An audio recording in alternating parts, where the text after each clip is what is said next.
28 জুলাই পূর্ব বর্ধমান জেলা পশুপক্ষী হাট বাঁচাও সমিতির পক্ষ থেকে 4 দফা দাবিতে মাননীয় জেলা শাসকের নিকট ডেপুটেশন ও তার আগে বর্ধমান স্টেশন থেকে মিছিল করে বাদামতলা মোড়ে এসে একটি সভা হয়। বক্তারা বলেন, 13 মে 2026 রাজ্য সরকার কর্তৃক আরোপিত বিধিনিষেধের ফলে জেলার পশুপক্ষী হাটগুলি বন্ধ রয়েছে।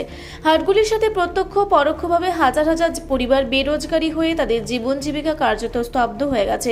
পশু ব্যবসায়ী থেকে শুরু করে হাটগুলির সাথে যুক্ত শ্রমিক, কর্মচারী, শত শত হোটেল, দোকান ব্যবসা, খাবারের বিভিন্ন স্টল, ঠেলাগাড়ি, ভ্যান চালক, পণ্য পরিবহনের সাথে যুক্ত মজুর, রেডিমেড পোশাক, বিভিন্ন ফল ফুল চারাগাছ, বিভিন্ন প্রকার বীজ সহ কৃষি উপকরণ ছাড়াও গৃহস্থে ব্যবহার্য সামগ্রী, আনাজ, সবজি চাষি ও ব্যবসায়ী সর্বোপরি বিপুল সংখ্যক পশুপালকদের জীবন জীবিকা চূড়ান্তভাবে ক্ষতিগ্রস্ত।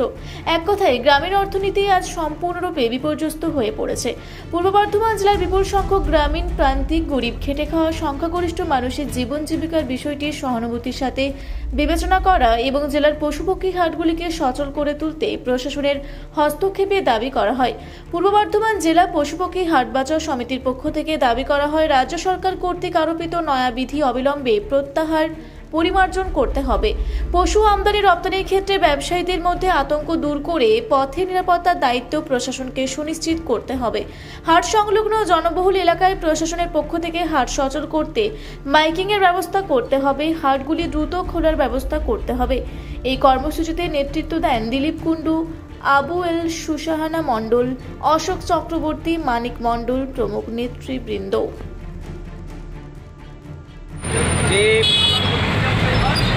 সরকার আরোপিত যে নয়া বিধি, সেই বিধি প্রত্যাহার করে অবিলম্বে হাটগুলিকে স্বাভাবিক ও সচল করতে হবে।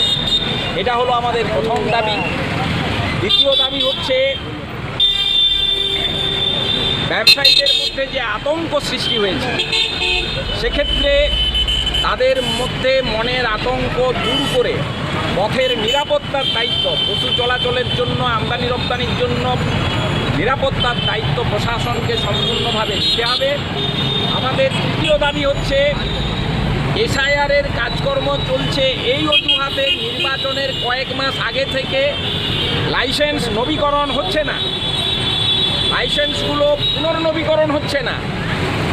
ফলে আমরা দাবি জানাচ্ছি যে অবিলম্বে লাইসেন্স নতুন প্রদান করতে হবে এবং পুনর্নবীকরণ করতে হবে। কোনো টালবাহানা চলবে না। মূলত আঘাত আনা হয়েছে, যেখানে লক্ষ লক্ষ মানুষের কর্মসংস্থান কেড়ে নেওয়া হয়েছে, যেখানে কাজের কোনো সংস্থান নেই। সেক্ষেত্রে মানুষ সৎভাবে নিষ্ঠার সাথে, ন্যায়ের সাথে ব্যবসা করে যে খাবেন, সেই জায়গাটাও বন্ধ করে দেওয়া হয়েছে।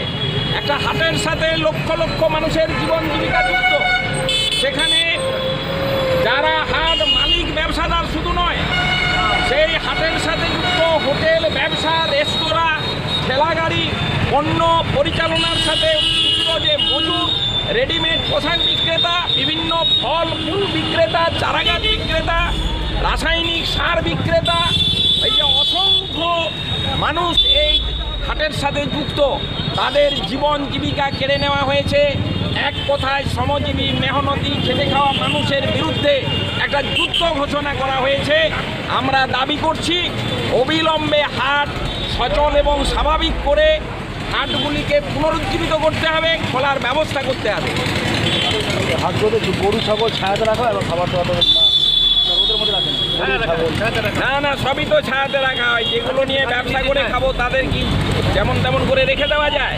যথেষ্ট ব্যবস্থা নেওয়া হয়, ছায়াতে রাখা হয়, প্রতি 2 ঘন্টা অন্তর তাদের জল দেওয়া হয়, 3 ঘন্টা অন্তর তাদের খাবার দেওয়া হয়। এইভাবেই তো ব্যবসা চলছে এতদিন। মুড়িগুলো দেখা যায় পাগুলোকে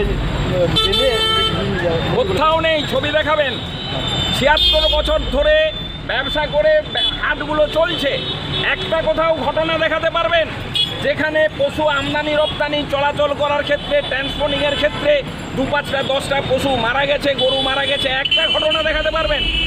এসব মিথ্যা অপপ্রচার। একটা বিশেষ সম্প্রদায়ের মানুষের বিরুদ্ধে জেহাদ ঘোষণা করা হচ্ছে। আপনার নাম পরিচয়? আমার নাম দিলীপ কুণ্ডু, আমি পশ্চিমবঙ্গ পশুপক্ষী হাট বাঁচাও সমিতির প্রস্তুতি কমিটির কনভেনার। আজকে আপনার ডেপুটেশন দেবেন, তাই তো? আজকে আমরা মাননীয় ডিএমের নিকট ডেপুটেশন দেব। যদি ফলপ্রসূ না হয় পরবর্তী কী যদি কার্যকরী ব্যবস্থা না নেন তাহলে আমরা আরও হলে সেখান থেকে আমরা সারা বাংলা পশুপক্ষী হাট বাঁচাও সমিতি গঠন করে আগস্টের শেষে আমরা হাজার হাজার হাট মালিক, দোকানদার, ব্যবসাদার, হাটের সাথে সংশ্লিষ্ট মানুষদের আহ্বান জানাবো কলকাতার বুঝে। পূর্ব বর্ধমান থেকে দেবাশিস ঘোষের রিপোর্ট, রূপসী বাংলা মিডিয়া। আপনারা দেখছেন রূপসী বাংলা মিডিয়া। এখন একটা ছোট্ট বিরতি, ফিরে আসছি বিরতির পর। পুরুলিয়ায় পাত্রপাত্রী যোগাযোগের একমাত্র বিশ্বস্ত প্রতিষ্ঠান বিবাহ পরিচয়। আপনার মনের মতো জীবনসঙ্গী খুঁজতে পাশে রয়েছে বিবাহ পরিচয়। তাই আর দেরি না করে আজই যোগাযোগ করুন বিবাহ পরিচয়। Municipality commercial complex, 2nd floor, Chaibasa road, opposite PWD office, Purulia. Mobile নম্বর 9232440272। ফিরে এলাম বিরতির পর। আপনারা দেখছেন রূপসী বাংলা মিডিয়া।